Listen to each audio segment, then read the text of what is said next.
So we were both the 46th pick to the Cavs. Oh, that's dope. 8 years apart. Okay. Yeah, your rookie year, obviously with Bron, Shaq as a vet, and I'm sure you got some fucked up locker room stories with Shaq. But what was what was that like? I mean, obviously Carolina championship history. Then you're coming in and getting drafted to Cleveland, where Bron is God.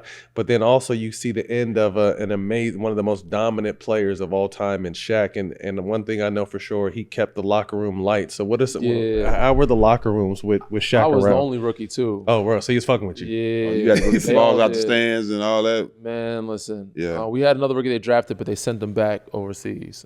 Christian Iyengar. He's probably lucky. Yeah, came in the following year. But Shaq was he apologized to this day for how he was. I accept it, but yeah, he was. I accept it.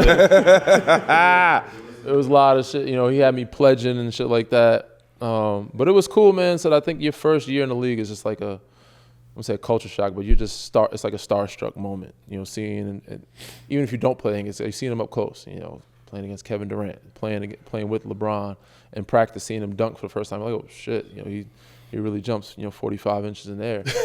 And, Shaq is just a big ass human, you know, and he's light on his feet. You're like, he's 7'2", 300 something pound, and he can move and he's nimble. Just seeing how these guys operate, but it's idolizing them, watching them, and then sharing a locker room with them, and then being hazed by him. It was a full, it was a lot of good moments. Even the bad ones were ones that I appreciated a lot.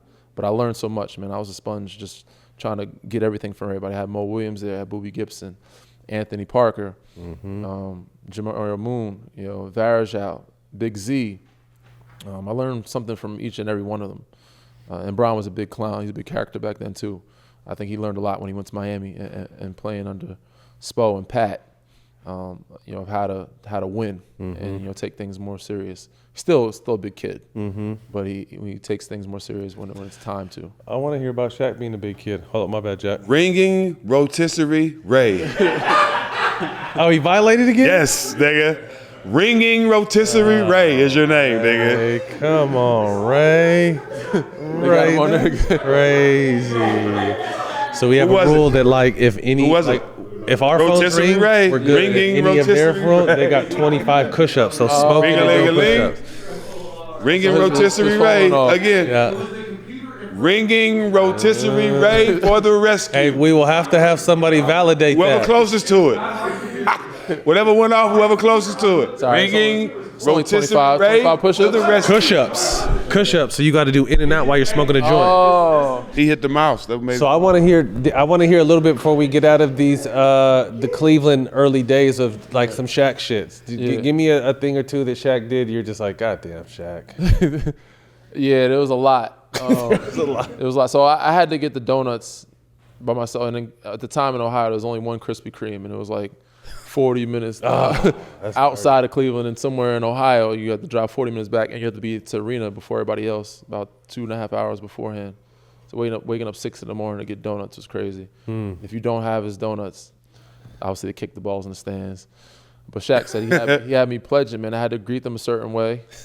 And if I didn't greet them a certain way. Let's hear it. How'd you have to do it? If I'm Shaq, how you have to do it? So if I'm Shaq. Your brother Shaq, I forget the nickname at the time, Brother Mo Williams, and if I messed up, I'll get the paddle, you know what I'm saying? But they would use like a foam roll. You know what I'm saying? So, and he would do weird stuff, man. You come into the locker room, he'd be showering on his back. You're like, what the hell are you doing, man? Running around butt ass. What do you? Yeah, I hear all these stories. Trying to wrestle, like get big for that big. He's light on his feet. You don't never know he's coming. He's running around and tackle you, butt ass Shaq. You butt ass naked. Nah, get away from me, man.